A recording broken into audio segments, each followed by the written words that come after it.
সুশিক্ষার অভাব। সুশিক্ষা বলতে সুশিক্ষা কাকে বলে? আসলে শিক্ষার অভাব এটা শুধু না, আমাদের কিন্তু শিক্ষিত মানুষ আগের থেকে অনেক বেশি, কিন্তু আসলে কোন শিক্ষার অভাব? সেটা হচ্ছে ইসলামী শিক্ষা, ওহীর শিক্ষা। জাহিলি যুগে রাসূল সাল্লাল্লাহু আলাইহি ওয়াসাল্লামের জন্মের সময় বা তার আগে, এই যে জাহিলি যুগ আমরা কেন বলি, মূর্খতার যুগ কেন বলি, জাহিলি যুগেও কিন্তু অনেক বড় বড় শিক্ষিত ছিল, তারও বড় বড় পণ্ডিত ছিল। কিন্তু এই পণ্ডিত থাকার পরেও, বড় বড় পণ্ডিত থাকার পরেও এই যুগকে জাহিলি যুগ কেন বলা হয়? কেননা এই যুগে যদিও বড় বড় শিক্ষিত মানুষ ছিল, কিন্তু অন্যায় অশ্লীল পাপাচার একদম ভর্তি ছিল। এটি হচ্ছে জাহিলি যুগ।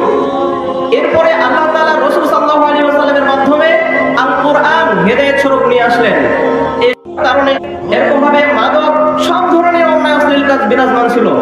যখন রাসূল সাল্লাল্লাহু আলাইহি ওয়াসাল্লামের হেদায়েতের বাণী আল কোরআন যখন নিয়ে আসলেন, এই কোরআন এই অন্ধকারকে আলোকিত করে দিল। এই জাহিলি যুগ এই কোরআনের মাধ্যমে বিতাড়িত হয়ে গেল স্বর্ণযুগ, সর্বশ্রেষ্ঠ যুগ। কি কারণে? এই কোরআনের হেদায়েতে। অতএব কোরআনে এমন কিছু রয়েছে যা অন্ধকারকে আলোকিত করে দিবে। অতএব কোরআন আমাদেরকে শিখতে হবে। কোরআনের জ্ঞান যদি আমাদের মধ্যে না থাকে, তাহলে যত বড় পাণ্ডিত্য অর্জন করি না কেন, তাহলে কিন্তু প্রকৃত শিক্ষা অর্জন করা হলো না। তাহলে তো ওই যুগের মতোই থেকে গেলাম আমরা, জাহিলি যুগে।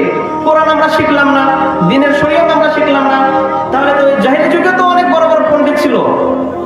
আবু জাহেল, এর নাম ছিল আবুল হাকাম, জ্ঞানের পিতা। অনেক বড় বড় জ্ঞানী ছিল তখন, কিন্তু তারপরেও সেই যুগকে জাহিলি যুগ বলা হয়, কেননা কোরআনের হেদায়েত তাদের মধ্যে ছিল না, কোরআন তারা শিখে নাই। তাই আমাদের মধ্যেও তো আমরা অনেকে আছি কোরআন শিখে নেই।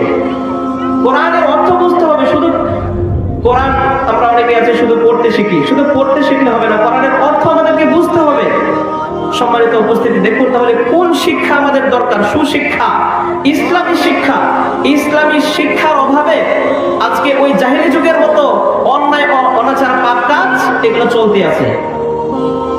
সম্মানিত উপস্থিতি, ইসলামী শিক্ষা এটা হচ্ছে নৈতিক শিক্ষা।